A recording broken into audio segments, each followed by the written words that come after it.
¡Hola, familia! ¡Hey! ¿Llegaste? ¡Sí! ¡Celebremos!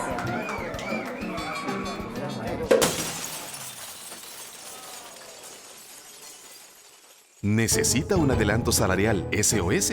Si recibe su salario con Davivienda, adelántelo en cualquier momento desde la app Davivienda El Salvador. Así de fácil.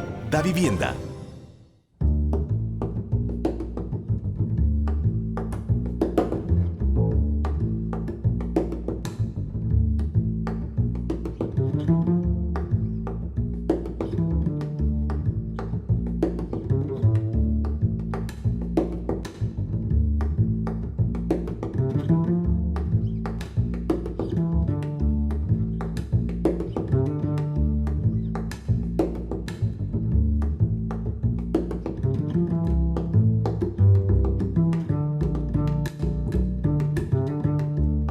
Muy buenas noches, amigos televidentes. Bienvenidos a un nuevo episodio de Focos y de su segmento Zoom, el desplazamiento interno forzado y las caravanas migrantes. Hace un poco más de 4 años, en julio de 2014, el presidente Barack Obama declaró una situación humanitaria urgente en la frontera sur de Estados Unidos. Ese año, 137,000 niños y familias llegaron de El Salvador, Guatemala y Honduras, escapando altos niveles de violencia, desafiando la creencia que las migraciones se debían exclusivamente a la búsqueda de trabajo, mientras la violencia, la extorsión y las amenazas también figuran entre sus principales causas. El Centro de Monitoreo del Desplazamiento Interno y Cristosal informaron que en El Salvador 7,000 niños fueron asesinados en los últimos 4 años, impactando el desplazamiento interno y la migración externa, mientras en las últimas semanas caravanas migrantes de miles de personas de Honduras y El Salvador se dirigen a Estados Unidos, declarando el presidente Trump que estas caravanas son una invasión a su país, sugiriendo que ahí van mareros, asesinos y terroristas del Medio Oriente, movilizando miles de efectivos del Ejército y de la Guardia Nacional a lo largo de la frontera, que ha autorizado a disparar a pocos días de las elecciones legislativas, iniciativa con evidentes propósitos electorales. Para entender ambos dramas humanos conectados, el desplazamiento interno forzado y las caravanas migrantes hacia Estados Unidos, nos acompaña esta noche Celia Medrano, directora regional de programas de la Organización Centroamericana de Derechos Humanos, Cristosal.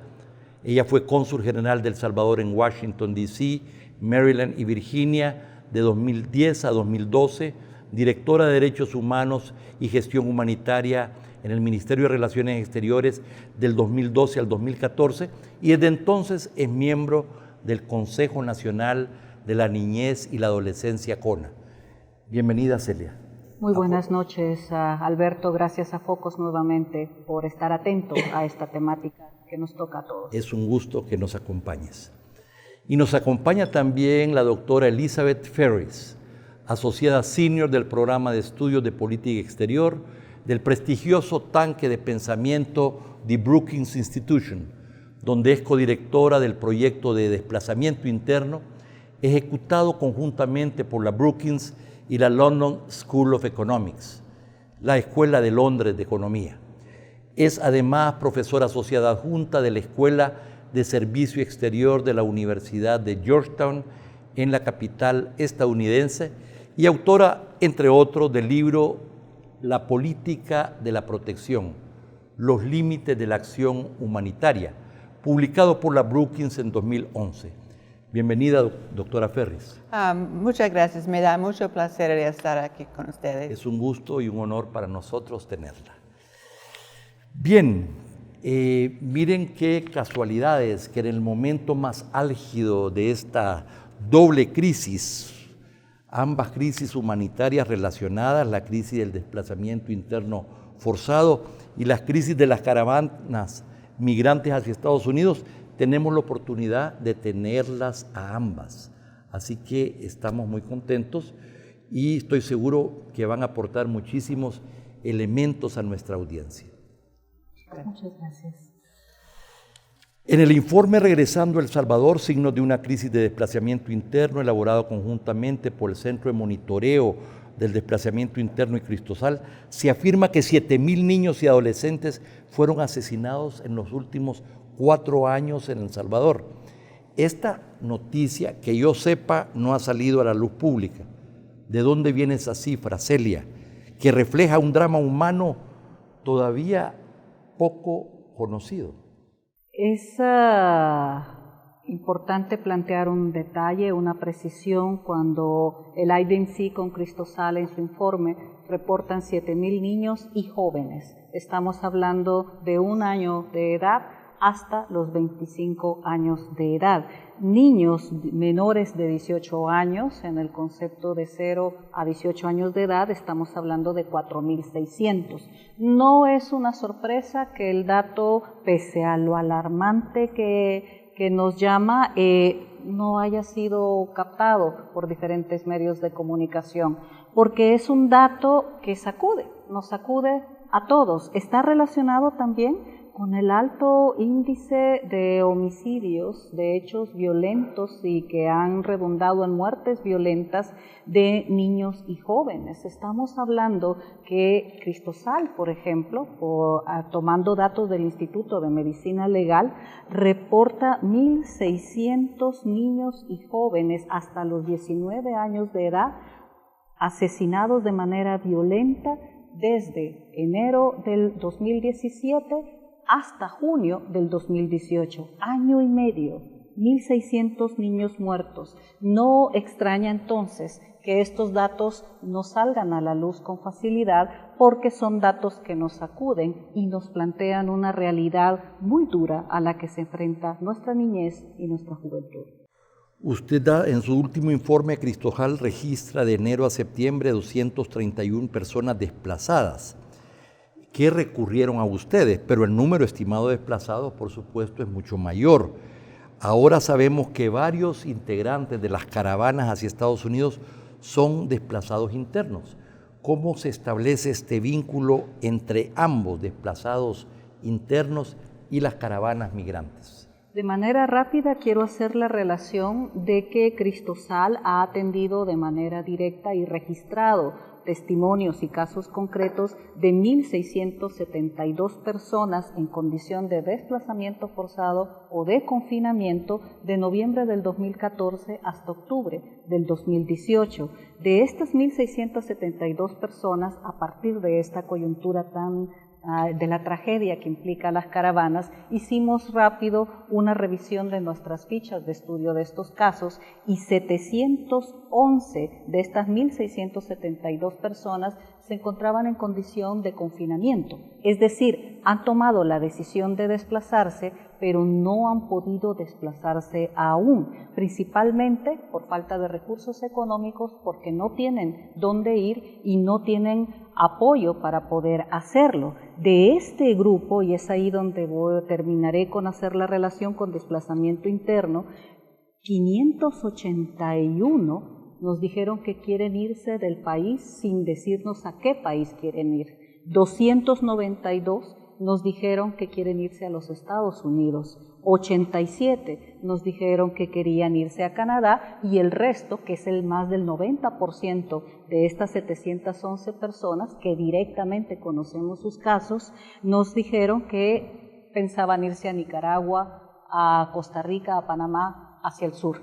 Sin embargo, estos 581 no nos dicen dónde van, porque su respuesta es a cualquier parte. Y es ahí donde nosotros encontramos y tratamos de establecer la relación de lo que sucede. Cuando una persona está en condiciones de desesperanza, de desesperación, es la característica de las personas que están movilizándose actualmente en las caravanas. Las personas no son delincuentes. Es posible que haya crimen organizado activando este tipo de movimientos, pero quienes se movilizan son personas que han vivido situaciones muy fuertes en El Salvador, Honduras, próximamente Guatemala y el mismo México. Tenemos 5 casos registrados en las 2 caravanas de las que podemos hacer referencia. Doctora Ferris, usted es norteamericana, vive en Washington, es académica, le ha dedicado su vida a estudiar estos fenómenos. El presidente Trump, el presidente de los Estados Unidos, dice que las caravanas migrantes son una invasión a su país.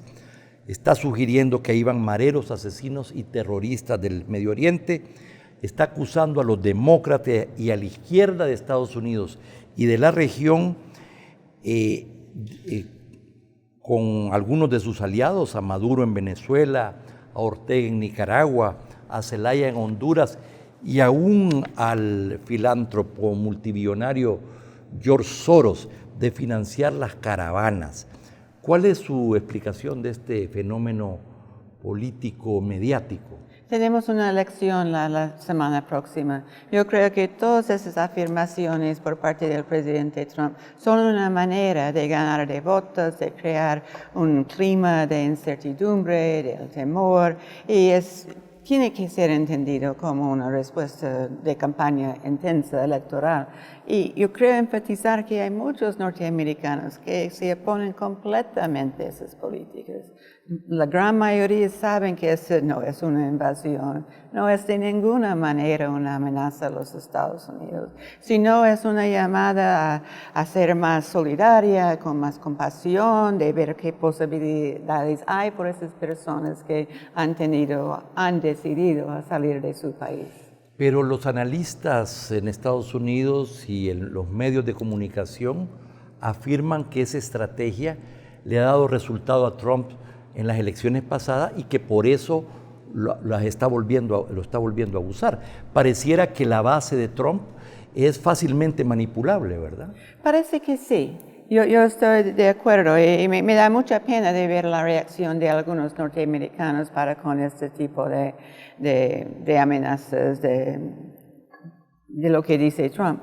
Pero al mismo tiempo hay mucha gente que conoce a centroamericanos. Hay montones de centroamericanos en los Estados Unidos. Casi 10% de nuestra población es centroamericana. La gente que conoce a la gente de Centroamérica no comparten estas ideas. Yo creo que la base de Trump, que no tienen contacto con extranjeros, tal vez que viven en lugares muy rurales, aislados, o que pueden responder a estos temores económicos, de la pérdida de identidad norteamericana, lo que sea, pero hay una gran resistencia también en los Estados Unidos. Y quiero decir también que tengo mucha confianza en los cortes. Hemos visto desde los principios del presidente Trump que son las cortes que la han impedido a tomar acciones. Y ahora se ve que, el sector jurídico en los Estados Unidos ya está movilizado. Los abogados prestando asistencia a los que buscan asilo en los Estados Unidos, preparando casos como hemos visto aquí en El Salvador también. La acción de la Corte Suprema con el amparo, la sentencia, impulsa la acción en una manera en que tal vez los políticos no pueden tomar ese tipo de iniciativas. Cristosal ha afirmado que, es una evidencia que el gobierno de El Salvador no reconoce a los desplazados internos ese estatus, no ha reconocido la existencia. Y ustedes han hecho una serie han tomado muchas acciones y muchas iniciativas. Me gustaría que rápidamente hicieras una cronología de estas iniciativas, tanto con la Corte Suprema de Justicia como con la Asamblea Legislativa misma. Cristosal registra y atiende directamente a casos. En el 2017 atendió a 700 casos, registró 701 personas que estaban directamente en condición de desplazamiento interno por violencia. El Estado, desde el 2014 que hemos estado tratando de trabajar este tema, parece tener el temor de relacionar este tema con su capacidad en materia del ejercicio de la seguridad pública. Hemos dicho que no, que reconocer el desplazamiento forzado por violencia no significa una debilidad, debería de ser una fortaleza de un Estado reconocer esta situación. Sin embargo, hemos encontrado muchas trabas y el año pasado empezamos a acompañar a familias directamente afectadas. 6 de ellas presentaron recursos de amparo ante la Corte Suprema de Justicia y el año del 2018, el presente año, hubo la sentencia a la que se hace referencia por parte de la doctora Ferris. La sentencia 411 es el caso de 32 personas que se vieron afectadas por desplazamiento interno y que tocaron puertas, llegaron a la Fiscalía General de la República, a la Policía Nacional Civil, no hubo respuesta y por encontrarse en condición de desplazamiento, en mayor condición de vulnerabilidad, encontraron una situación de un nuevo hecho violatorio a sus derechos que le costó la vida a una persona. ¿Qué pasó al aceptar la sentencia? La sentencia plantea claramente 3 cosas. Una, plantea que mandata al Ejecutivo, al Gobierno de El Salvador, a reconocer a las víctimas de violencia que están en condición de desplazamiento interno forzado. Mandata a la Asamblea Legislativa a establecer una legislación específica para atender esta situación y mandata al Ejecutivo a recuperar territorios, no desde la perspectiva militar, sino desde el tejido social y la labor del Estado como deudor de derechos para con la población. Ni el gobierno ni la Asamblea Legislativa ha atendido este mandato. Seguiremos hablando del tema al regresar de este corte comercial.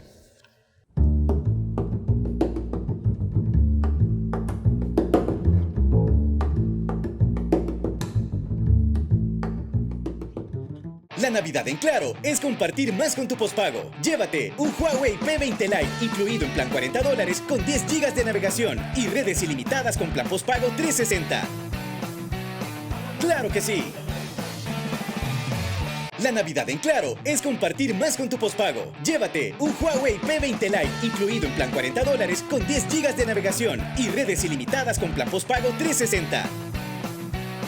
¡Claro que sí!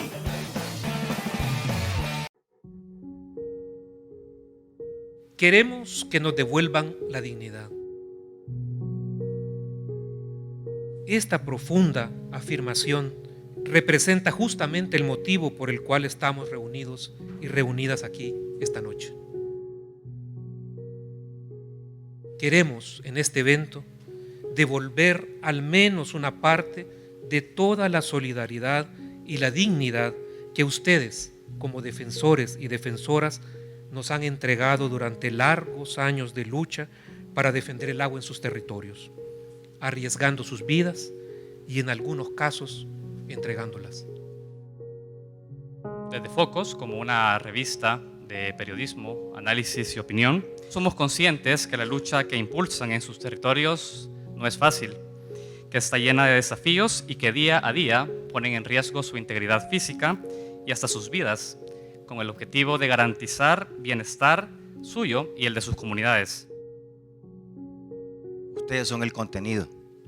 Nosotros solo fuimos como los sastres que le dimos forma a contar esa realidad, a contar esa vivencia humana, a ese amor, como decíamos en la mesa editorial y en la mesa de edición. El amor es lo que mueve a muchas de estas historias. El derecho al agua, pues, es un derecho universal. No lo puede negar nadie a ningún ser humano. Es un momento especial para reconocer la labor de un conjunto de defensoras y defensores, hacer visible su lucha diaria, sus demandas, sus sueños, sus esperanzas y con ello elevar su voz. Nosotros trabajamos con 18 comunidades. Empezando desde la Boca Toma ha sido un trabajo año con año porque esa Boca Toma se cierra porque los señores de la empresa cañera los hacen unas tapas en el río. No solo perdemos las comunidades, estamos perdiendo partes del bosque de la manglera. Mujeres cooperativistas del comité Mujeres Fe y Esperanza de las Mesas. Las 7 comunidades de Tacuba que han defendido un sistema comunitario del agua, la microcuenca del Aguacate, defensoras del manglar de Garita Palmera y por supuesto las comunidades de Cabañas que han luchado en primera línea para la aprobación de la ley de prohibición de la minería.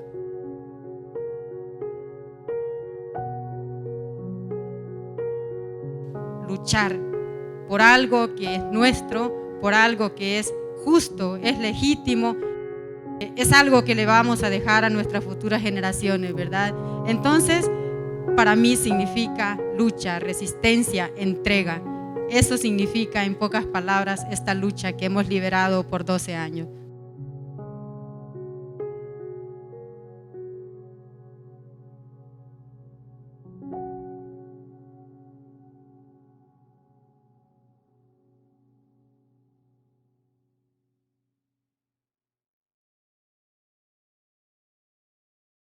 El desplazamiento interno forzado y las caravanas migrantes es el tema que nos ocupa esta noche. Celia Medrano, directora regional de programas de Cristosal, y Elizabeth Ferris, asociada senior del programa de estudios de política exterior de la Brookings Institution en Washington, son nuestras invitadas, ambas especialistas sobre este tema. Antes de ir al corte, Celia, hablábamos precisamente que aceptó la sala de lo constitucional el amparo, dirigido tanto al Ejecutivo como al Legislativo. Ambos no han hecho nada, y por el otro lado ustedes presentaron una propuesta, entiendo yo, a la Asamblea, a la Comisión de Legislación y Puntos Constitucionales. Hay un tema de tiempo que está relacionado con voluntad política. La Sala de lo Constitucional mandató a la Asamblea Legislativa a legislar específicamente sobre el tema de atención a víctimas de violencia en condición de desplazamiento interno. Dio 6 meses para que esto fuese cumplido y mandató al Ejecutivo a reconocer este fenómeno oficialmente. La ley hace las dos cosas y solo tenemos 3 meses para poder cumplir los 6 meses dados por la Sala de lo Constitucional. Si hay voluntad política, la ley debería de ser aprobada, cumpliendo el plazo dado por la sentencia de la Sala. Y esto obligaría al Ejecutivo a declarar que efectivamente tenemos un problema de desplazamiento interno forzado. El Ejecutivo reconocería, y hay una ley que lo obliga a atender, a reconocer oficialmente el fenómeno y atender a las víctimas desde lo humanitario y desde lo social. Es un punto muy importante plantear de que, si bien la ley no resuelve por sí misma una situación de esta magnitud, la propuesta de ley articula a las instancias públicas, a las instancias del Estado, para poder atender el fenómeno en sus diferentes momentos. Y con eso podemos contribuir a prevenir la migración forzada por violencia en El Salvador. Esto tendría efectos no solamente de cara a que habría política interna, pero también podríamos recibir mucho mayor apoyo, cooperación internacional para atender, dijéramos, a estas víctimas. Los organismos internacionales, sobre todo de Naciones Unidas, se ven limitados en el alcance del apoyo que pueden dar, sobre todo en ayuda humanitaria, si no hay un reconocimiento oficial del fenómeno. Ese es el tema.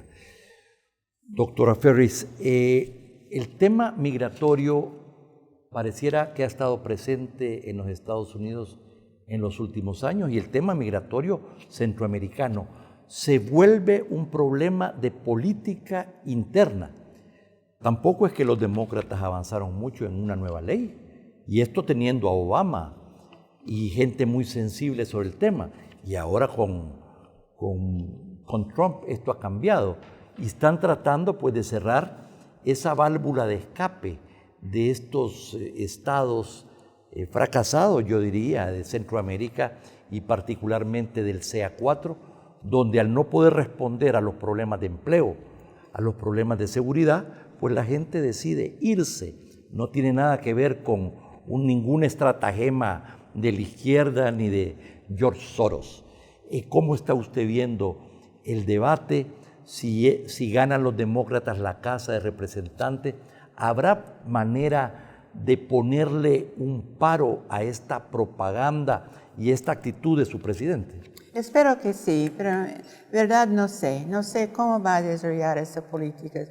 Como ha dicho, durante el término del presidente Obama no podíamos llegar a una reforma de nuestro sistema de inmigración. Lo que se necesita es tener un debate serio de la inmigración, incluyendo gente huyendo por sus vidas, también gente buscando trabajo. Nosotros necesitamos inmigración. Entonces yo creo que debemos tener un debate serio sin esos líos de propaganda y cosas tan locas como se están diciendo ahora. Ahora están prácticamente con el pleno empleo, y eso va a requerir más mano de obra, probablemente más mano de obra calificada, pero de todo tipo.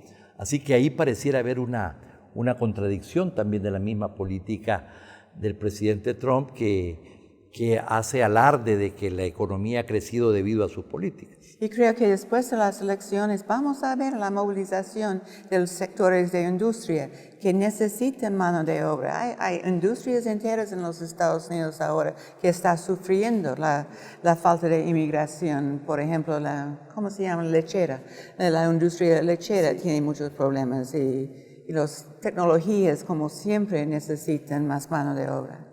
Al partir a México y Estados Unidos la caravana hondureña, el nuevo canciller mexicano Marcelo Ebrard convocó a sus contrapartes centroamericanas para conversar sobre este fenómeno y pues tomaron varias resoluciones, incluido invitar a la Comisión Económica para América Latina a diseñar una estrategia para lidiar con los temas de empleo, crecimiento, etcétera.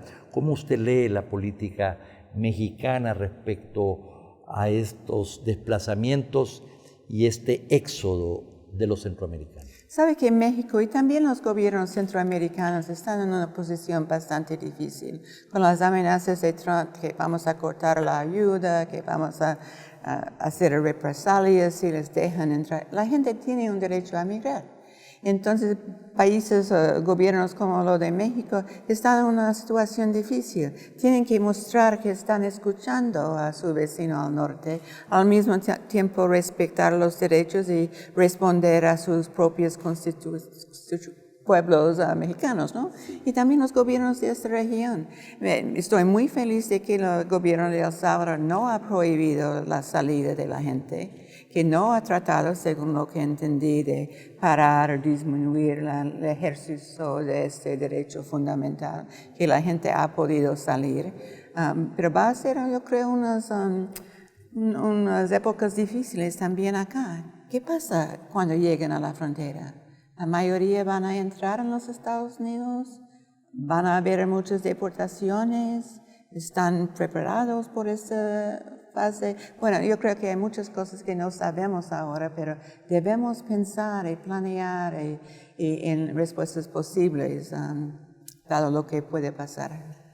Celia, sí, me parece que es muy difícil afrontar, y además como los pequeños países que somos en el Triángulo Norte, me parece muy difícil afrontar esta situación si al interior de cada uno de los países no hay una posición más concertada, más unificada de cómo lidiar, comenzando con el reconocimiento, por supuesto, de este desplazamiento forzado. O sea, me parece que es básico tener una posición de país y una posición de región o subregión para enfrentar este desafío.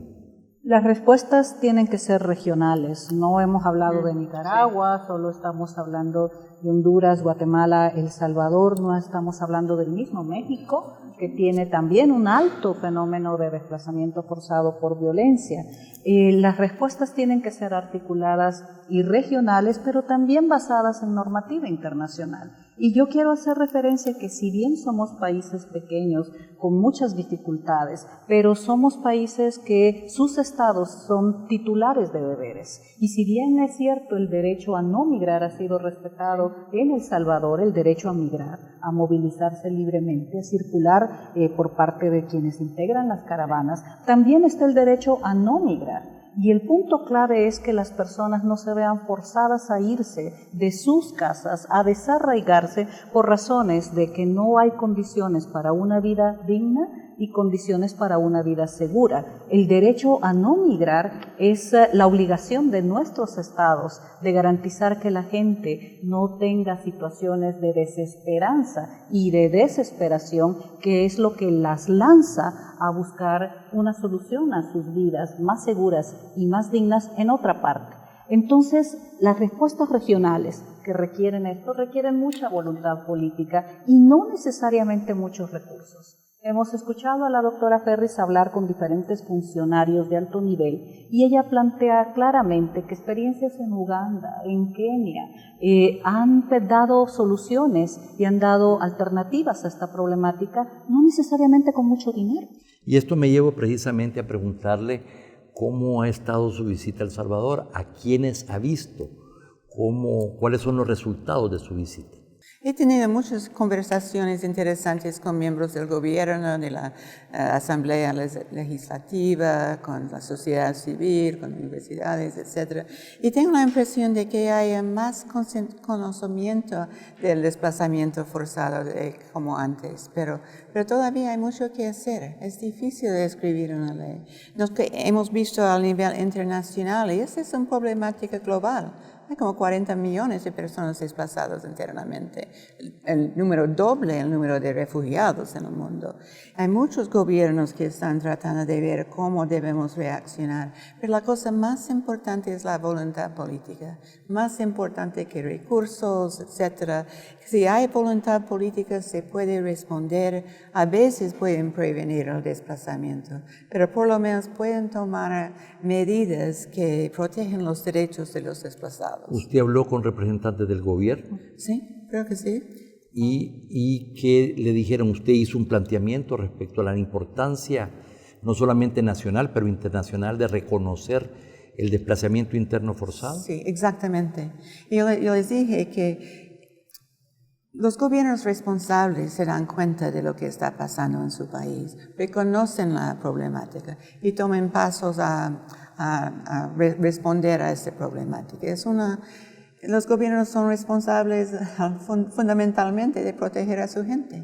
Y la gente desplazada no pierde sus derechos por haber sido desplazados, ¿no? Y los diputados están claros que solo les quedan 3 meses para actuar y a que haya legislación al respecto. Hemos escuchado de todo, hemos hecho un cabildeo intenso, hemos hablado con diputados de todas las fracciones y hemos escuchado desde el diputado que dice la Corte no nos va a decir a nosotros qué hacer aquí, hasta diputados que han dicho solo tenemos 3 meses, no lo sabía, o nos han dicho con franqueza, no he leído la ley. Y la doctora Ferris ha ayudado mucho a que haya mayor entendimiento de este fenómeno y que no somos enemigos al tratar de presentar alternativas y propuestas concretas para que esta situación no siga dándose.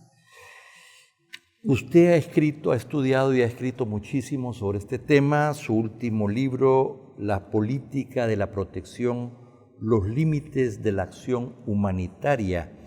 Entiendo que usted tiene un planteamiento en ese libro que no he leído, en el sentido de que en última instancia depende de los pueblos, de la sociedad civil, la movilización, y que eso es el motor que incide en gobiernos, en asambleas, pero también en la misma cooperación internacional. Cuéntenos rápidamente la tesis principal del libro. En la mayoría de conflictos civiles ahora son los actores humanitarios que están en la front line, ¿no? Que están allá tratando de proteger a la gente desplazada, proteger a la gente que está en la medida de un conflicto armado, pero ellos no pueden hacerlo, ellos no pueden proteger a la gente sin acción política, sin el compromiso por actores políticos de resolver los problemas. En Siria ahora los pobres actores humanitarios están haciendo un trabajo muy valioso de dar asistencia a gente desesperada, pero ellos no pueden proteger a la gente sin una solución política. Eso es lo más difícil y yo creo que los actores humanitarios deben reconocer los límites de sus posibilidades de actuar. Pueden dar comida, pero no pueden parar las bombas. Así es. Bueno, yo quiero agradecerles a ambas su presencia esta noche en Focos. Me parece muy importante que hayan podido acompañarnos en este momento en que este tema que ha estado invisibilizado, el tema del desplazamiento interno forzado, ahora somos de nuevo, el caso de Centroamérica está de nuevo en los principales, en la frontline y en las páginas principales de los periódicos y de la noticia, ahora tengamos más conciencia en El Salvador de la importancia de afrontar este tema. Muchas gracias, Celia. Muchas gracias, Alberto. Muchas gracias a usted. Y a ustedes, amigos televidentes, gracias por su sintonía. No nos cambie, hay más contenido en Focos.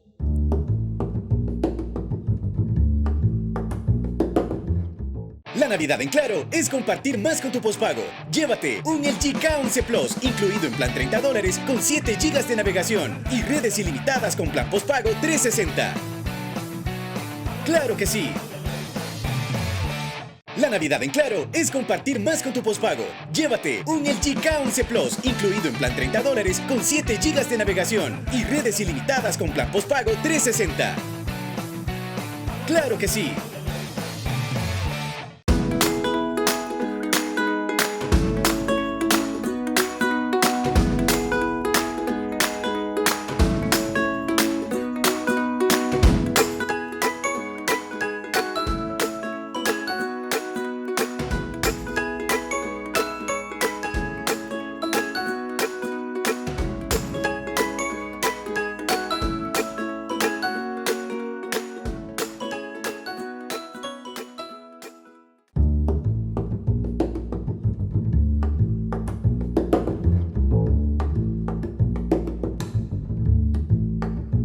Uno de los principales programas de la cooperación estadounidense en Centroamérica es la Alianza para la Prosperidad del Triángulo Norte, que en 2018 totalizó los 615 millones de dólares.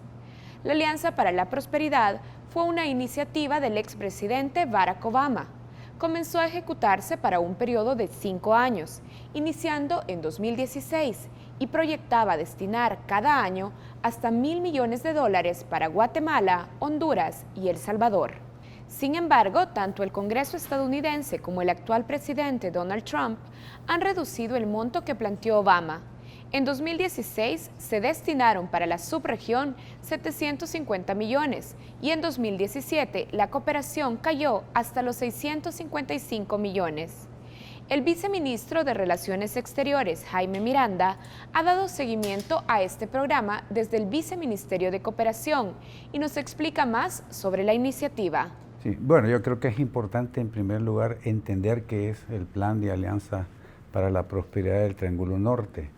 Es un plan de los 3 países, ¿verdad? Es un plan de los 3 países del Triángulo Norte que establecieron, sobre la base de ponernos de acuerdo, una serie de prioridades para el desarrollo y el crecimiento económico de estos 3 países, ¿verdad? Dentro de ese plan hay un fondo complementario, si a eso se refiere usted, de los Estados Unidos. Complementario, esto es importante entenderlo, es un fondo complementario porque la gran parte fundamental de este plan es la inversión que hacen los países en este plan.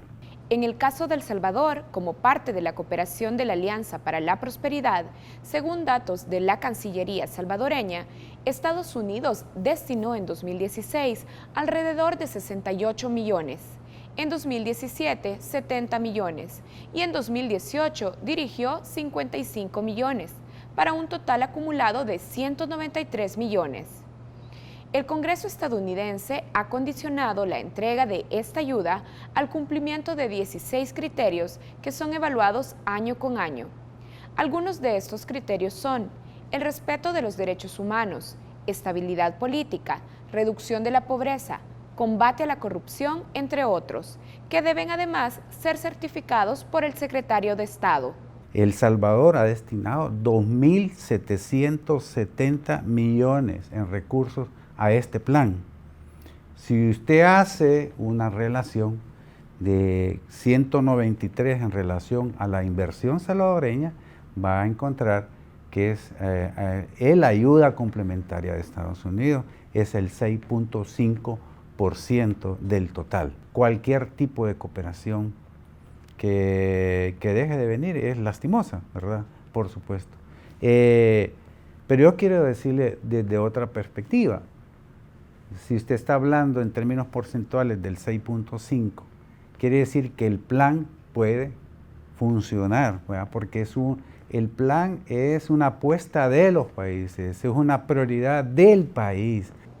A pesar de que son recursos necesarios para áreas sensibles de la realidad salvadoreña, el presidente Trump ha amenazado con retirar estos fondos y otros fondos de la cooperación estadounidense a favor de los países del Triángulo Norte Centroamericano, incluido El Salvador, sobre todo por la presión mediática que ha recibido en las últimas semanas por las caravanas de migrantes centroamericanos que se dirigen a Estados Unidos. Pero, ¿puede el presidente Trump retirar la ayuda de forma unilateral o hay contrapesos en el Congreso? El ex embajador de El Salvador en Washington, Rubén Zamora, nos ilustra a este respecto. Bueno, mire, yo creo que primero hay que entender de qué tamaño es y cómo es la ayuda norteamericana. Tiene como tres raíces. Una es por la Fundación del Milenio, son alrededor de 400 y tantos millones de dólares por un periodo de un quinquenio, ¿verdad? Esto muy difícilmente la administración del Trump lo puede tocar. ¿Por qué? Porque tiene control del Congreso de los Estados Unidos directamente. La otra es el programa de la Alianza para la Prosperidad, que son alrededor de 624 o 634 millones de dólares que se reparten equitativamente entre los tres. Esta ya fue reducida sin necesidad de gente en la frontera en el presupuesto ya de este año. Esta es el típico declaración de Trump que dice lo que se le ocurre o lo tuitea en el momento en que se le ocurre sin medir cuáles son las consecuencias, sino cuáles son los procedimientos para lograrlo, etc. Ahora, si él quiere y se pone y le da órdenes al ministro de Relaciones Exteriores, por lo menos la ayuda directa, discrecional, que se llama así, del presidente de los Estados Unidos, esa la puede quitar. Las relaciones entre El Salvador y Estados Unidos tienen ya muchas décadas. Un cierre de la cooperación estadounidense puede ser más una declaración política que una acción administrativa viable, pero falta también a esperar por los resultados de las elecciones legislativas de este noviembre en Estados Unidos. Falta también esperar para ver si éstas jugarán un papel determinante en este tema. Estos son los datos que hemos preparado para ustedes en Prisma. Hacemos una pausa, ya volvemos con más contenido en Focos.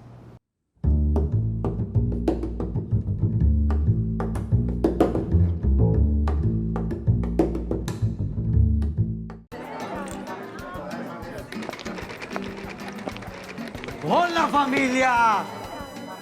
¡Hey! ¿Llegaste? ¡Sí! ¡Celebremos!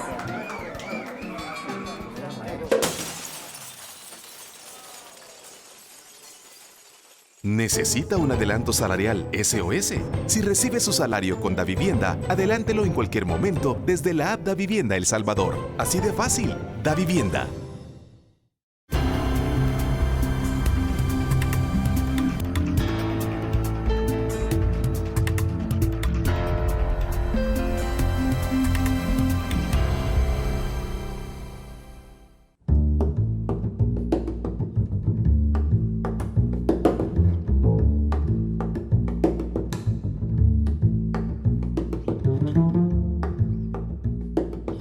Bienvenidos a la mesa de entrevista de Matices. Hola, Saúl. ¿Qué tal, Karen? Buenas noches.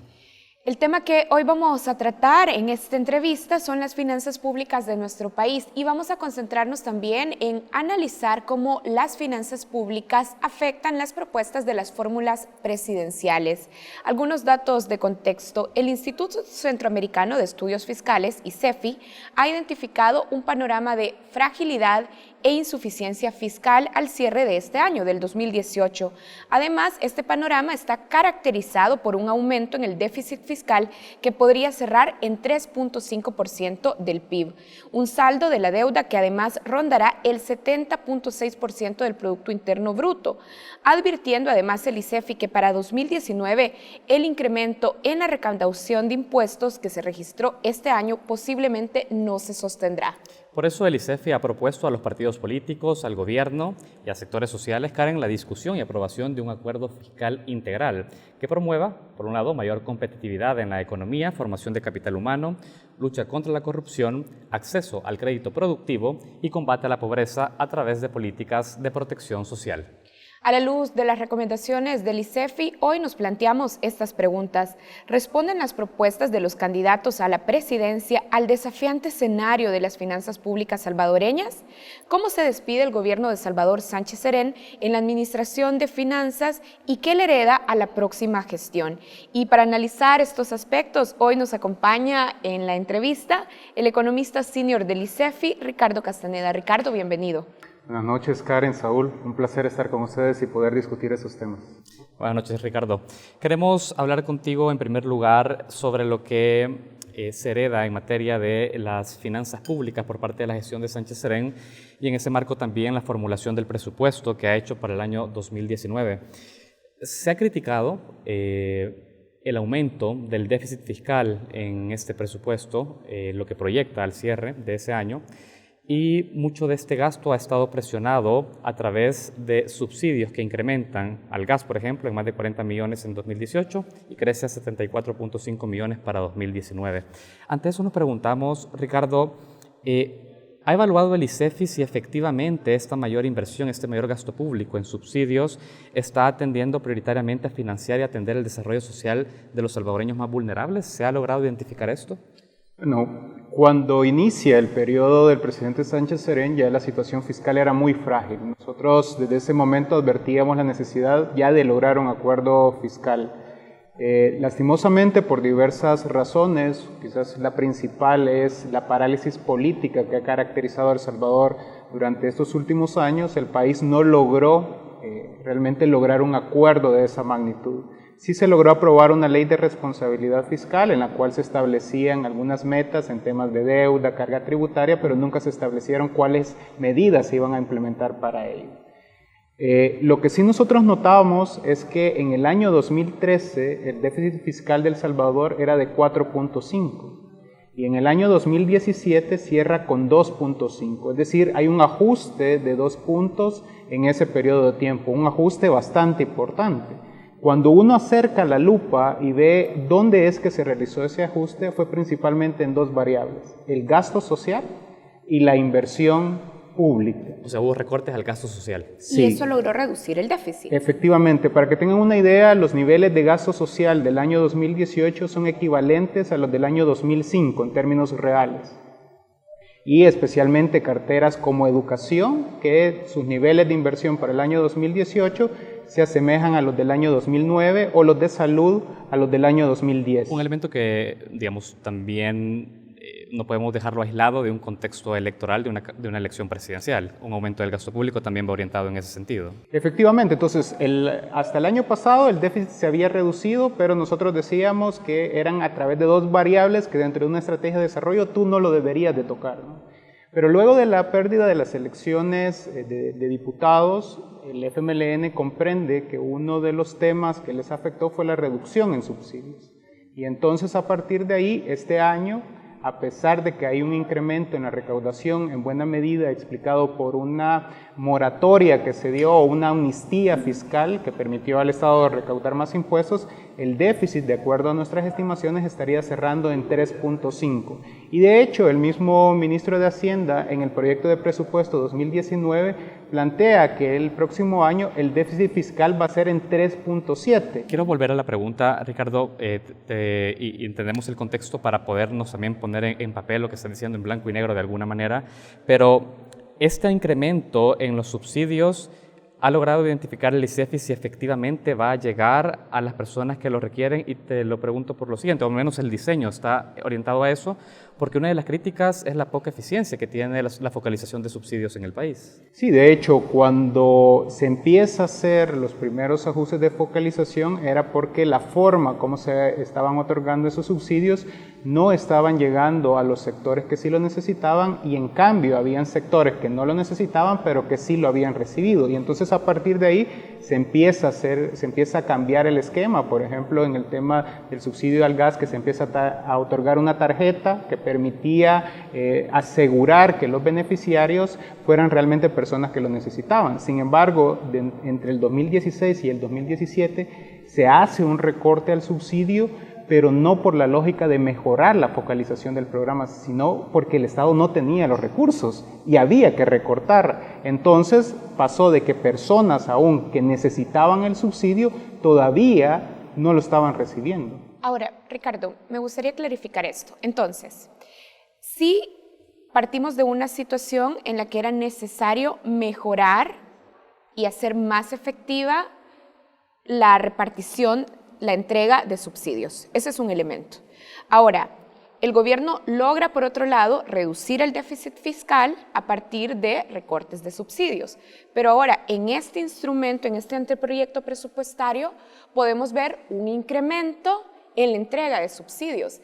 Es decir, simplemente se trata de una maniobra un poco para responder a un mal resultado electoral del FMLN, o en efecto podemos ver elementos de que incremente el gasto en subsidios, pero que van a ser mejor entregados a la población y que incidirán en mejorar las condiciones de vida.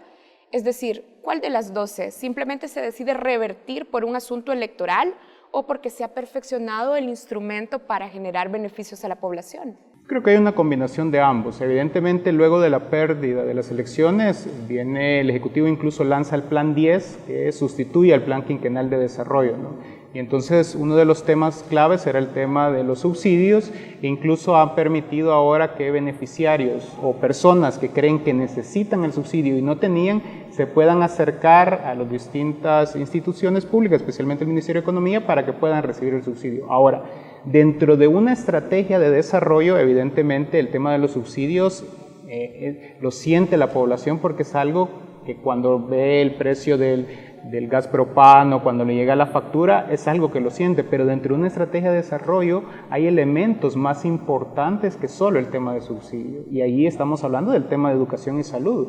Por ejemplo, en educación, los niveles de cobertura de la tasa neta de matrícula han venido cayendo sustancialmente año con año. Actualmente 1 de cada 3 niños, niñas y adolescentes están afuera de las escuelas.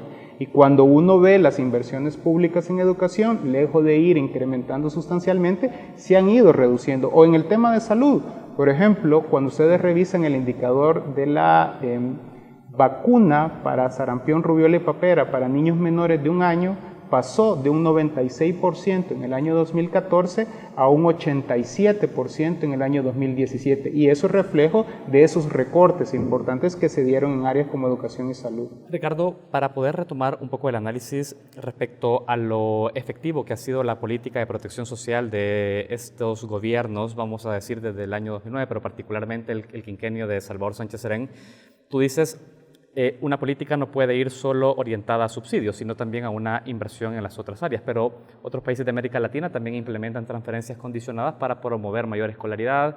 Este gobierno incluso ha impulsado la gratuidad de educación superior y media. Entonces, ¿tú podrías concluir que la política de protección social ha fallado durante este quinquenio para atender los problemas que el país tiene? No, no podemos concluir, porque una de las carencias que hay en El Salvador justamente es la evaluación de resultados. Por ejemplo, el país sigue sin contar con un presupuesto por resultados, en el que solo no nos digan cuánto se van a invertir en cada una de las instituciones, sino que también nos digan cuáles son los resultados que se van a tener. Ahora, si uno, por ejemplo, revisa indicadores como el Índice de Desarrollo Humano, justamente muestra una caída en los últimos años, y que nosotros creemos que está asociada justamente a una reducción de las inversiones sociales, porque evidentemente el país lo que quiere es aumentar las inversiones sociales, no disminuirlas. Tenemos prácticamente 2 millones de personas que están en situación de pobreza y que por lo tanto el Estado debe de atenderlas en una mejor manera de lo que se ha estado haciendo hasta ahora, ¿no? Evidentemente la política social en términos generales ha sido insuficiente para realmente cubrir todas las necesidades, y el presupuesto realmente está lejos de convertirse en una herramienta para garantizar los derechos de la población, que es el principal propósito. Bien, Hablemos de otro de los componentes del gasto en el presupuesto. Uno de los elementos, una de las críticas recurrentes a los instrumentos de presupuesto del actual gobierno ha sido el incremento de salarios públicos y de funcionamiento o de gasto corriente que irían en detrimento de la inversión pública. Ricardo, ¿es justificable y se observa en este presupuesto esa tendencia? Continuar incrementando gasto corriente, gasto operativo, gasto de salarios por sobre la inversión pública? Aquí creo que es muy importante comprender que de repente cuando analizamos el gasto de funcionamiento muchas veces lo satanizamos como algo malo o el gasto corriente. En el gasto corriente incluimos los salarios de los maestros, de los doctores, las compras de las medicinas, la gasolina de las patrullas o de las ambulancias. Es decir, muchas veces cuando se analice eso hay que tener mucho cuidado para no satanizarlo. Y para no ponerle una sola etiqueta. Exactamente, porque también, y eso es cierto, dentro del gasto de funcionamiento, el gasto corriente, también encontramos los viajes, los seguros privados para funcionarios públicos, que desde el ICEFI hemos señalado que, por ejemplo, los seguros privados para funcionarios públicos deberían de eliminarse. Dicho esto, en los últimos años incluso ha habido recortes importantes en el tema de compras de bienes y servicios. El presupuesto del año 2018 tenía una reducción casi del 17% respecto a lo del año 2017. En compras de bienes y servicios. En compras de bienes y servicios. En el caso de salarios, cuando uno revisa como porcentaje del Producto Interno Bruto, en los últimos años prácticamente ha estado, digamos, estable, no se ven unos incrementos exabruptos sobre el tema de remuneraciones.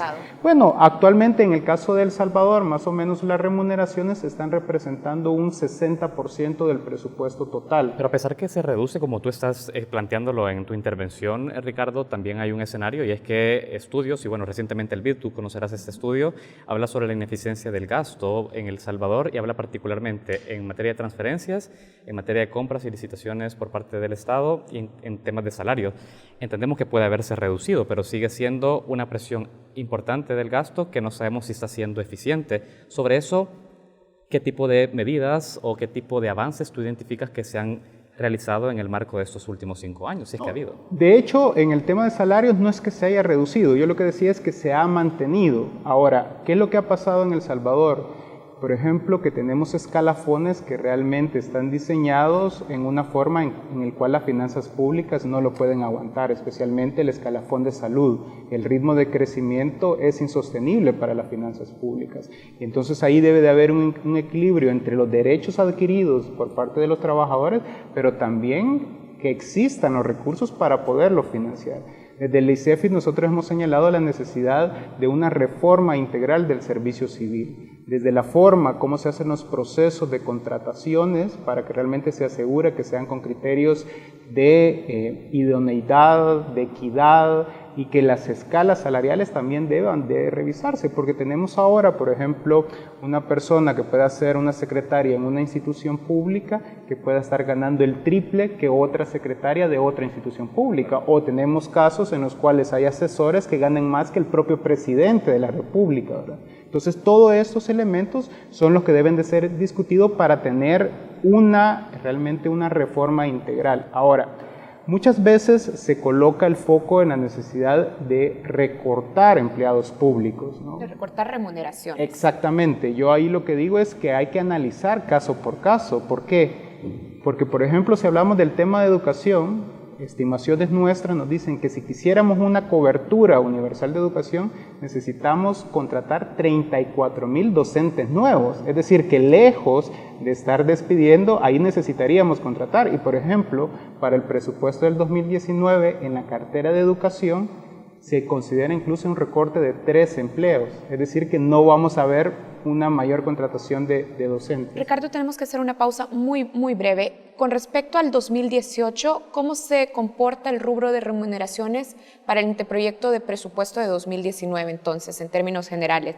En términos que nosotros le llamamos en términos corrientes, en millones de dólares, hay un incremento, especialmente porque ahora se está considerando una parte del escalafón de salud que ya va en el presupuesto y esto evidentemente va a reflejar un incremento, pero como porcentaje del PIB realmente el incremento es muy bajo, prácticamente tendríamos los mismos niveles de los últimos 2 años. Queda también claro con tus intervenciones en este bloque la necesidad de una mejor evaluación de política y también reformas al servicio civil, a la función pública para tener una asignación de salarios mucho más eficiente. ¿Hacemos la pausa? Ya regresamos.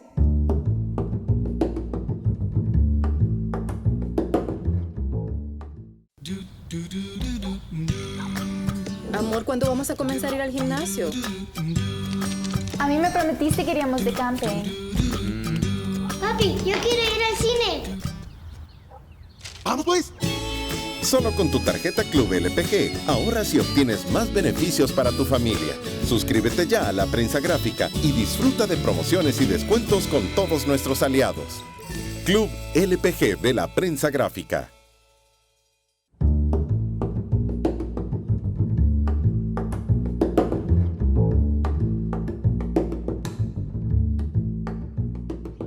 Estamos de regreso en la mesa de entrevista de Matices. Esta noche estamos conversando con Ricardo Castaneda. Ricardo Castaneda es economista senior del Instituto Centroamericano de Estudios Fiscales. Ahora hablamos también de cómo las propuestas de las fórmulas presidenciales para el periodo 2019-2024 están afectadas por el escenario fiscal y económico de nuestro país. Empecemos a hablar de las propuestas, Ricardo. La oferta principal, y está así en la publicidad de Arena, en los discursos del candidato a la presidencia y de la candidata a la vicepresidencia, es la generación de empleos. De hecho, Carlos Calleja ha prometido generar 80,000 empleos anuales y llevar la tasa de crecimiento económico anual del 2 al 5%. Para esto se propone la fórmula aumentar la inversión pública del 2 al 4% y, por supuesto, aumentar la inversión privada a través de quitar barreras de trámites y generar más confianza para los inversionistas, dicen.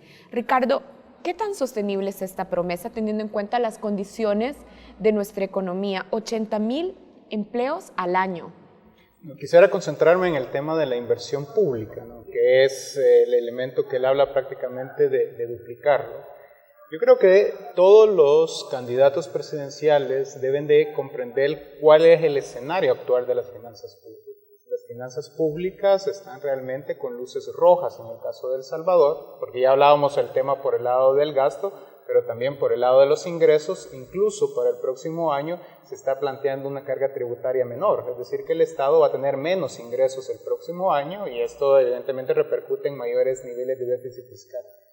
Acá lo que tienen que complementar entonces todos los candidatos presidenciales es cuáles son las medidas que van a adoptar por el lado de los ingresos para poder financiar esas propuestas. Por ejemplo, nosotros hemos establecido la necesidad de un acuerdo fiscal integral y por el lado de los ingresos nosotros hemos hablado de la necesidad de incrementarlos pero con sentido de progresividad. Esto pasa, por ejemplo, por implementar un impuesto al patrimonio, un impuesto predial. Algunos dicen que no pueden ser los dos. Nosotros creemos que dependiendo del diseño sí que puedan estar los dos. El tema de reformar el impuesto sobre la renta para pasar de un esquema cedular a uno de renta global y colocarle el principio de renta mundial. Adicionalmente hay que luchar con el tema de evasión y algo muy importante, revisar el tema de los incentivos fiscales. Ricardo, hay un aspecto aquí respecto a la postura y el planteamiento que estás haciendo y es que algunos economistas cuestionan esta postura que tú estás expresando al señalar que entendemos, al aumentar la inversión pública es necesaria una reforma fiscal que permite incrementar mayor cantidad de impuestos y por lo tanto los ingresos al Estado.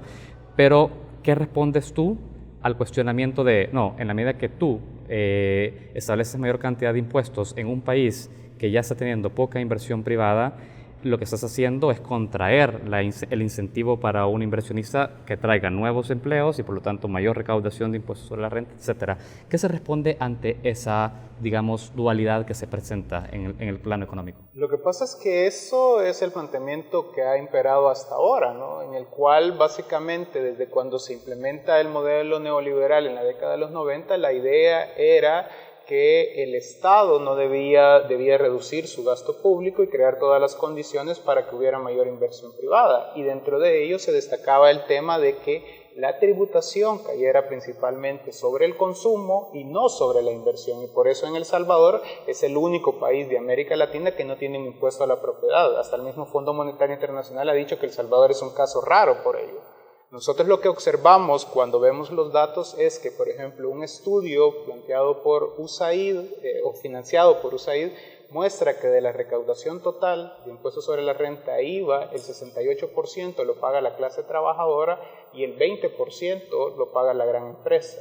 Adicionalmente, si uno revisa los datos del Banco Central de Reserva sobre cómo se distribuye la producción en el país por el lado de los ingresos, que esa era información que no la conocíamos hasta marzo de este año, donde muestra que entre el año 2005 y el año 2017, mientras el porcentaje de remuneraciones ha ido cayendo, el porcentaje del excedente bruto de explotación, que es el nombre técnico de la ganancia, ha ido incrementando. Es decir, por más que existan impuestos ahora establecidos en el país, tú lo que dices es que esos impuestos no han recaído sobre los grandes capitales, sino efectivamente sobre la clase trabajadora, y a pesar de eso no vemos tampoco una situación sobre mayor inversión en el país. Exactamente, porque ¿qué es lo que está pasando? Es que los temas fiscales no los puedes ver tú de forma aislada.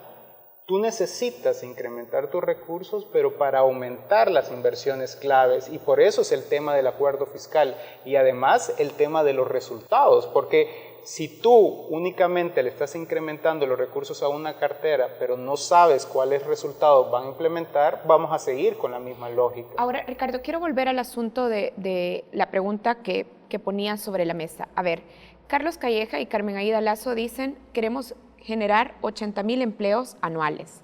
Ahora, la vía para generar esos 80,000 empleos es aumento de la inversión pública, y ahí nos deteníamos en este asunto de dónde vendrán los fondos para hacer crecer la inversión pública. Entendemos que ese es un elemento que hace tambalear esta propuesta, pero también se proponen atraer inversión extranjera. Vuelvo a la pregunta. Ya nos queda claro la dificultad de aumentar la inversión pública si no se plantea cómo se van a incrementar los ingresos. Pero, ¿qué otros elementos dificultan o qué otros elementos son críticos para esa propuesta de generar 80,000 empleos?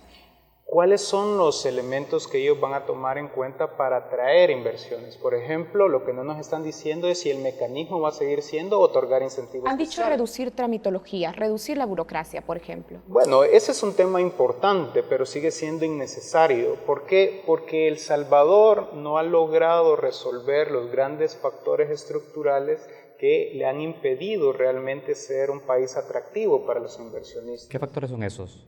Cuando uno revisa, incluso dentro de los mismos empresarios plantean el tema de la educación, el tema de la infraestructura de calidad, el tema del combate a la corrupción, el tema de la estabilidad política, y por eso nosotros proponemos el tema de una política integral de inversiones, porque mientras tú no superes esos factores va a ser muy difícil, pero también hay que agregar otros, el tema del acceso al crédito, el tema de los bajos niveles de investigación, desarrollo e innovación que tiene El Salvador, porque al final de cuentas El Salvador, el mayor potencial que tiene son sus personas. En un país tan pequeño, con un territorio tan pequeño, lo que tú debes de hacer es potencializar, y entonces es ahí donde los candidatos hay que cuestionarles sobre cuál va a ser la manera de atraer inversiones, porque si van a seguir utilizando una receta fútil como es el otorgar incentivos, es decir, que permitirles que no paguen impuestos, el Estado nunca va a tener los recursos necesarios para poder superar realmente sus factores estructurales. Es decir, tú cuestionas de alguna manera también con esta respuesta aquellas posturas que señalan El Salvador es un país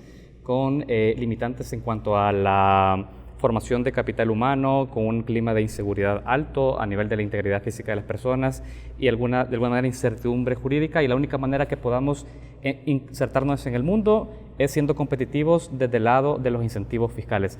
Esa vía en una región como Centroamérica, ¿tú la descartas? Es decir, no hay condiciones para poder justificarla desde ese lado. El Salvador es uno de los países que tienen unos esquemas de incentivos más agresivos en toda la región centroamericana, y a pesar de ello es el país que menos inversión extranjera directa atrae. De acuerdo a las estadísticas del Ministerio de Hacienda, para el año 2016 el Estado dejó de percibir $900 millones en concepto de exenciones, exoneraciones e incentivos. Sin embargo, cuando uno ve los resultados, El Salvador es el país que tiene la tasa de crecimiento económica más baja de toda la región centroamericana. Decíamos, es el que menos inversión extranjera directa trae y donde los niveles de informalidad han ido cayendo. Entonces, a partir de eso, podemos asegurar que esa receta es una receta realmente que ya no funciona y por lo tanto se requieren nuevos esquemas. Y por eso es muy importante que en estos momentos a los candidatos no solo nos quedemos con lo que están ofreciendo, es decir, que van a duplicar el presupuesto de salud, etcétera, sino que les preguntemos, bueno, ¿y cómo van a poder financiar eso? Porque la situación fiscal es muy crítica y si un candidato dice que no va a tocar el tema fiscal, incluso no va a poder hacer el próximo año lo que ha hecho el gobierno en el año 2018. Hablemos también de las propuestas de Nayib Bukele, candidato de Ghana. Ha hecho 2 promesas en materia de impuestos: eliminar el IVA a los productos de la canasta básica y subirlo a los productos suntuarios, y entregar un carnet a 100,000 familias necesitadas para que no paguen ni IVA ni otros impuestos. ¿Qué impactos podrían tener estas propuestas sobre las finanzas públicas, Ricardo? Bueno, en el caso del IVA, cuando se diseña el IVA en El Salvador, en los primeros años, efectivamente la canasta básica y las medicinas estaban exentas del pago del IVA, ¿no? Luego ya con Francisco Flores se generaliza este impuesto y ya todos los productos en El Salvador están. La idea de reducir o que estos productos, o que la canasta básica no pague el IVA, hay que verlo por los dos lados, ¿no? Por un lado, evidentemente esto se pudiera creer que permitiría que las personas tengan mayores ingresos, porque evidentemente no estarían pagando el ahorros, IVA. digamos. Pero esto tendría un impacto en las finanzas públicas, porque evidentemente esto disminuiría la recaudación del IVA, que es el principal impuesto en términos de recaudación del país. Adicionalmente, también hay que tomar en cuenta es que la forma por cómo está diseñado el IVA, los mayores niveles de consumo en términos de porcentaje lo terminan teniendo aquellas personas que no necesariamente están en situación de pobreza. Entonces, por ejemplo, en México se hicieron estimaciones de qué es lo que pasaría si quedaba exenta la canasta básica y entonces se mostraba que en términos de regresividad estaría beneficiando más a aquellos sectores que tenían más ingresos. Con eso lo que quiero decir es que los candidatos también, además de presentar este tipo de propuestas, nos deben de demostrar cuáles son los estudios técnicos que tienen sobre cuáles son los impactos que esto van a tener, ¿no? En este caso, no solo en el tema de recaudación, sino también cómo esto estaría mejorando la progresividad del sistema tributario, que debería de ser un objetivo en el tema de medidas a implementar. Hay un elemento acá y es un poco el historial político del candidato Bukele. Desde la alcaldía de San Salvador, él impulsó medidas como la extensión de algunas tasas en el municipio y ahora también nuevamente y también lo hacía orientado a focalizar a personas en situación más vulnerable económicamente.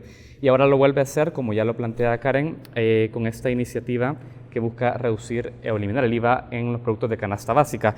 ¿Tú con este comportamiento crees que tienes elementos suficientes para decir que Bukele está orientado a impulsar una economía social de mercado, tal como él lo ha señalado recientemente? ¿Tú podrías decir, hay elementos para decir que este perfil de político está orientado a este tipo de gestión en materia de las finanzas públicas? No, yo creo que eso se va a poder saber hasta que realmente conozcamos los planes de gobierno. De hecho, hasta ahorita lo que estamos hablando son algunas declaraciones o spots que han colocado, pero no sabemos realmente los planes de gobierno, que es donde se definen las orientaciones que se van a tener. Por ejemplo, en el tema de los impuestos, si reducir o colocar exoneraciones, también nos deberían de decir cómo van a sustituir esa fuente de financiamiento, ¿no? En un país en el cual, por ejemplo, los niveles de deuda superan el 70% del PIB, y entonces a partir de ahí uno se plantea que si 9 de cada 10 dólares de los ingresos del Estado provienen de impuestos, pero algunos llegarían a plantear que van a reducir los impuestos, lo que estarían haciendo es quitarle los ingresos al Estado. Y si se le quitan los ingresos al Estado, implicará que van a tener que reducir la inversión, ¿no? Ahora, Ricardo, otro punto común en los discursos, sobre todo en los discursos de campaña del FMLN y de Ghana, es decir que no van a tocar la estructura de recaudación de ingresos porque lo que quieren proponer es que sea más eficiente la lucha contra la evasión y la elusión fiscal. Ya nos estabas mencionando que hay una estimación de $900 millones que se dejan de percibir por evasión y elusión e incentivos. No, esos 900 millones, digamos que son de carácter legal, son aquellos espacios que las mismas leyes permiten en tema de exenciones, exoneraciones e incentivos. Lo que denominan gasto tributario. Que no tienen que ver necesariamente con evasión. No tiene que ver con evasión. Entonces, por eso es que nosotros planteamos que en El Salvador, lejos de estar colocando más incentivos, lo que hay que hacer es evaluar los que se tienen actualmente. Ahora, los niveles de evasión de El Salvador son importantes y evidentemente una de las recomendaciones que nosotros hemos hecho es contar con una política integral de combate a la evasión, tanto del IVA como del impuesto sobre la renta. Aclarado este punto y porque ya casi se nos está acabando el tiempo, Ricardo, basta con esta formulación, con esta afirmación que hacen los candidatos. No es necesario que toquemos impuestos porque si luchamos eficientemente contra la evasión, si cerramos los portillos y de elusión fiscal, ya no hace falta tocar impuestos. No, y sobre todo porque la estructura tributaria de El Salvador es una estructura tributaria regresiva, que termina afectando más a quienes menos tienen. En cualquier sentido de justicia, lo que se debe buscar es contar con estructuras tributarias progresivas. A partir de ahí es necesario la implementación de nuevos impuestos, no solo porque le va a dar más recursos al Estado, sino que vas a cambiar esa forma injusta como el Estado se está financiando. Evidentemente, lo que nosotros hemos estado insistiendo es ese acuerdo fiscal integral, que se resume en preguntas. ¿Cuál es el país que queremos? ¿Cómo lo vamos a alcanzar? ¿Cuánto cuesta? ¿Y cómo lo vamos a financiar? Y para eso se requiere un acuerdo entre las distintas fuerzas políticas, pero también el sector privado, la academia, los sindicatos y las diversas expresiones de las organizaciones de sociedad civil. Ricardo, tenemos que cerrar la entrevista. Quisiera muy brevemente tu reacción, porque el ICEFI ha cuestionado de una manera bastante clara la propuesta del FMLN sobre el anteproyecto de ley de zonas económicas especiales, señalando que acá no hay estudios que puedan sustentar de una manera categórica los beneficios y los costos que esto tiene. Muy brevemente, porque es una discusión que además viene, Arena también ha presentado su propuesta en ese sentido. ¿Qué tipo de estudios son los que tienen que sustentar una iniciativa de este tipo? Solo para que la población los tenga claros. Bueno, en este caso los estudios deben demostrar con certeza que los beneficios en temas de generación de empleo son mayores que los costos que implica que es la renuncia del Estado a no recibir impuestos. Porque acá se están planteando incentivos fiscales ad eternum, es decir, que mientras opere una empresa nunca va a pagar impuestos. Esto incluso viola el principio de capacidad de pago establecido en la Constitución de El Salvador, porque implicaría que la tributación recaiga sobre los trabajadores y no sobre las empresas. Y además, esto evidentemente haría que el sistema tributario de El Salvador sea regresivo y que el Estado no tenga los recursos suficientes para poder financiarlo. Además, los estudios que tienen actualmente el Ministerio de Economía y Proesa tienen serias deficiencias técnicas que incluso contienen datos falsos. Por eso nosotros hemos planteado que antes de aprobar cualquier iniciativa de ley se tengan esos estudios para que la ciudadanía tenga certeza que realmente los beneficios son mayores que los costos. Muy claro, Ricardo. Muchas gracias a Ricardo Castaneda, analista senior de el ICEFI. Debilidad de finanzas públicas, muchas propuestas, muy pocas certezas de cómo será en realidad. Gracias, Ricardo. Hacemos una pausa, regresamos con más contenido en Focos.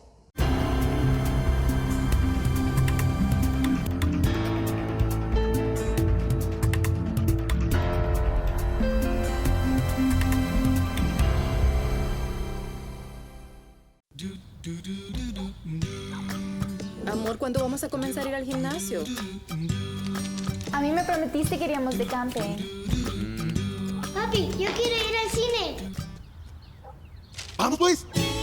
Solo con tu tarjeta Club LPG ahorras y obtienes más beneficios para tu familia. Suscríbete ya a la prensa gráfica y disfruta de promociones y descuentos con todos nuestros aliados. Club LPG de la prensa gráfica. Este año vencen más de 1.7 millones de DUIs. ¿Tu DUI venció? Renuévalo ya. Tu DUI vigente es el único documento que te permite votar, cambiar cheques, tramitar remesas, hacer valer tus derechos y muchos beneficios más. Evita aglomeraciones y haz tu cita en línea en www.dui-sb.com o llamando al 2555-1900. DUI Centro, identificando El Salvador, Mühlbauer y Registro Nacional de las Personas Naturales.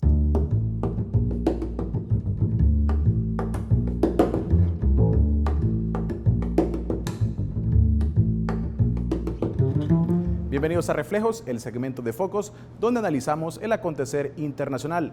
El presidente electo de Brasil es el ultraconservador Jair Bolsonaro, quien se impuso con el 55% de los votos a Fernando Haddad, del izquierdista Partido de los Trabajadores del expresidente Lula, salpicado en un fuerte escándalo de corrupción.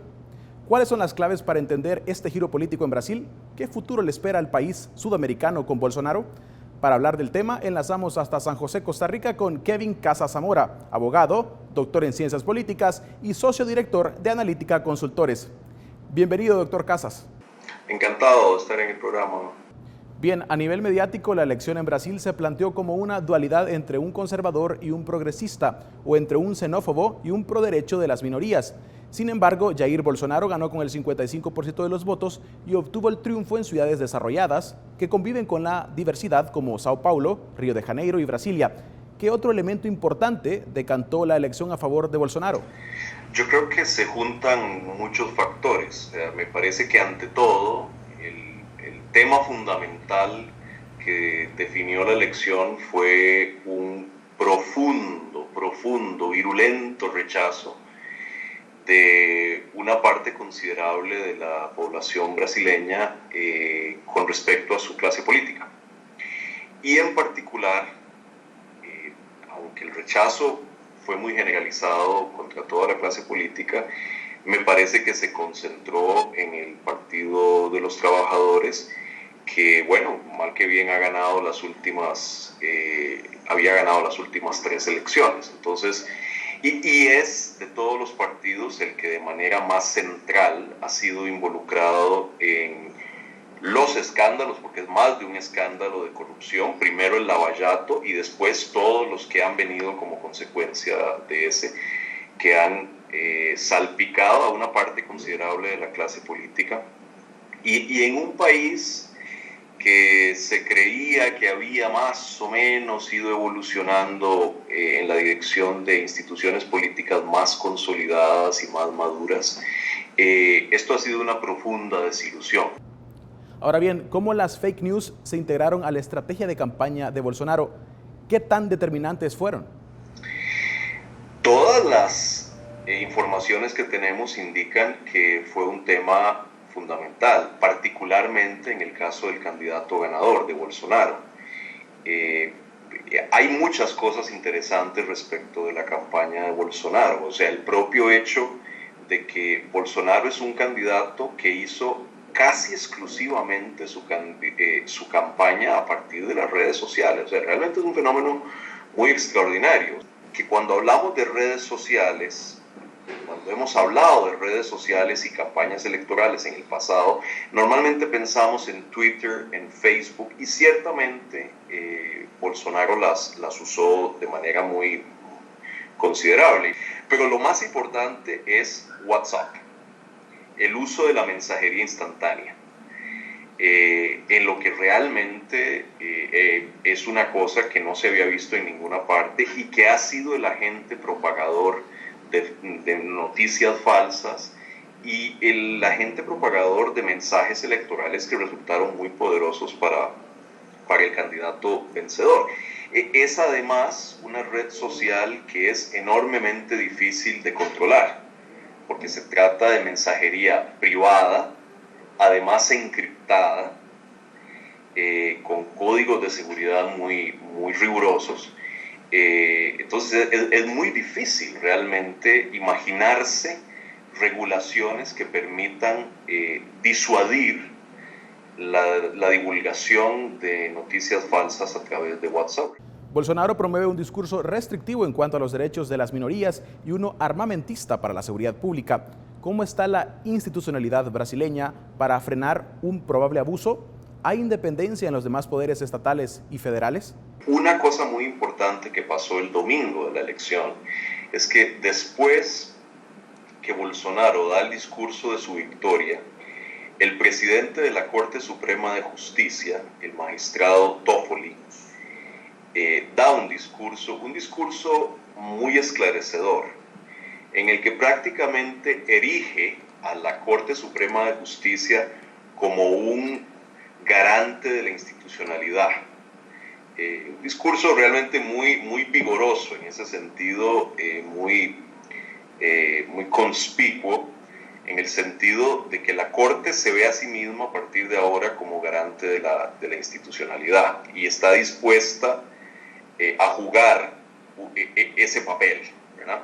Ahora, ¿por qué digo que hay mensajes contradictorios? Porque una de las cosas que ha pasado en estos días, que ha sido muy pública y que ha generado mucho debate, justamente sobre el tema de la independencia judicial en Brasil, una independencia que había venido siendo celebrada en los últimos años, diciendo que, bueno, que el Poder Judicial había jugado un papel digamos, muy importante, limpiando, digamos, de corrupción el sistema político y que había demostrado una gran autonomía frente al poder político. Bueno, resulta ahora que el juez que encabezó todo ese esfuerzo que muchísima gente celebró, ahora resulta que le aceptó la nominación como ministro de Justicia al presidente electo. Esto a mí me parece terrible, verdaderamente, porque pone una sombra muy justificada de duda sobre todas las actuaciones del Poder Judicial a lo largo de los últimos 3 años. Esta decisión del juez Moro de aceptar un puesto en el gobierno del presidente Bolsonaro realmente es muy problemática desde el punto de vista de la imagen de imparcialidad, de la independencia frente al poder político del Poder Judicial, y me parece que la gran perdedora después de esta decisión es la lucha contra la corrupción. Brasil posee uno de los congresos más fragmentados del mundo. 30 partidos políticos conforman las cámaras. Además, el partido de Bolsonaro apenas cuenta con 52 diputados de una cámara de 513 congresistas y solo 4 senadores de un total de 81. ¿Cómo pretende gobernar Bolsonaro con estas circunstancias? La crisis política que ha vivido Brasil en los últimos años, de alguna manera se ha desperdiciado. Y digo que se ha desperdiciado porque era la oportunidad perfecta, uno hubiera pensado, para hacer una reforma política muy profunda en un país que desesperadamente lo necesitaba. O sea, no es normal que usted tenga 25, 27, 29, ahora 30 partidos representados en el Congreso en Brasil. O sea, algún tipo de reforma política era necesaria, sobre todo porque esa fragmentación brutal de la representación legislativa hace inevitable la corrupción, porque hay muchas maneras de construir una mayoría legislativa en un entorno tan fragmentado. Una forma, y quizá la más rápida, es comprando la mayoría. Y eso fue exactamente lo que se vivió en los gobiernos del PP. Y eso es lo que está en la raíz del escándalo de Lava Jato. La gran pregunta ahora, y esto es muy problemático, es que hay una disonancia, me parece a mí, entre la estridencia del mensaje anticorrupción del presidente electo, y que, como digo, es un presidente electo en los hombros de un profundo asqueo de la ciudadanía brasileña con respecto a la corrupción de su clase política. Hay una disonancia entre eso y los incentivos políticos que va a necesitar y que va a desplegar el presidente para poder construir una mayoría legislativa en un Congreso que tiene 30 partidos políticos. En otras palabras, el presidente va a quedar sujeto a la misma situación que de alguna manera obligó a los anteriores a favorecer prácticas de compra de votos y prácticas de corrupción y prácticas de clientelismo sin las cuales es imposible construir una mayoría legislativa. ¿Cómo va a resolver ese problema? No tengo idea. Muchísimas gracias, doctor Casas. Encantado. A la orden. Con esto concluimos nuestro segmento Reflejos. Para ver este y otros análisis internacionales, ve a focostv.com. Ya volvemos.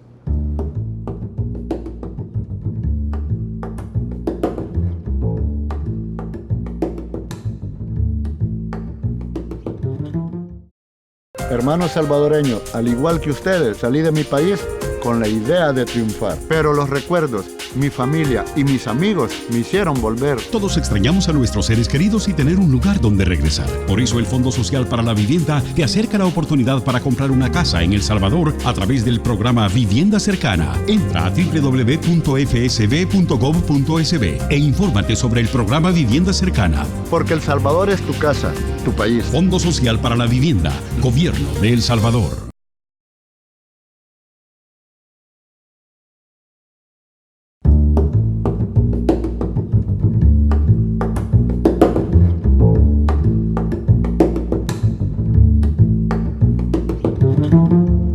La exposición Donde hubo fuego, Arte Contemporáneo del Salvador 2003-2017 del Marte es un recorrido por 4 secciones para conocer nuevos lenguajes y maneras diferentes de hablar del arte. En la siguiente cápsula, el curador de la exposición, Simón Vega, nos conduce por las obras de diferentes colectivos y artistas salvadoreños realizadas desde el inicio de la década del 2000. Si aún no conocen esta exposición, los invitamos a visitar el Museo de Arte del Salvador y compartir su experiencia con nosotros en redes sociales. Esto es todo por hoy en Focos. Les invitamos a seguir pendientes del contenido de nuestro programa en televisión y en nuestra página focostv.com.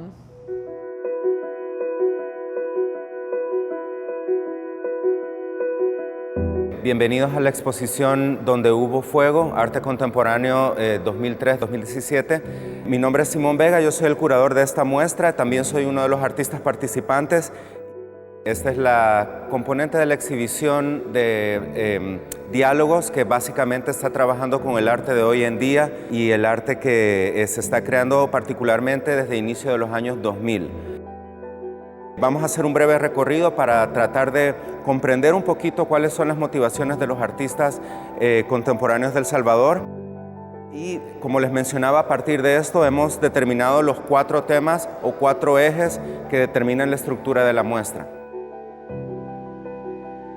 El primero de ellos tiene que ver con espacios públicos y privados y es algunas de las piezas, los artistas están trabajando literalmente en las calles o en el espacio público y están hablando de lo que ocurre en ese espacio público. Luego, ¿qué pasa en los espacios privados? Y el componente del área laboral, de las dinámicas de género, etcétera, van a ser tocadas en esa zona. Vamos a hablar un poco también acerca de las secuelas de la guerra o los efectos de la guerra civil hoy en día en El Salvador contemporáneo. Y también vamos a hablar de uno de los efectos de la misma, que fue la diáspora o la migración forzada que se ha dado y se viene dando desde los años 80 y 90. Para terminar la muestra vamos a estar hablando acerca de una sección central que tiene que ver con colectivos y el trabajo en grupo que los artistas han venido desarrollando a lo largo de estos últimos 20 años para conformar propuestas innovadoras con nuevos lenguajes y que tienen que ver, como les hablaba, con las dinámicas, las problemáticas y las situaciones que ocurren en El Salvador cotidianamente. Entonces estos son temas todos que nos conciernen, son todos temas que nos involucran como espectadores, que nos hablan de dónde venimos, de dónde estamos, hacia dónde vamos como salvadoreños, y por ende es muy importante poder experimentar estas piezas en persona, así que espero que también visiten la muestra en el Museo Marte, Diálogos en el Arte Salvadoreño, y la sección de Donde hubo fuego, Arte Contemporáneo del Salvador 2003-2017.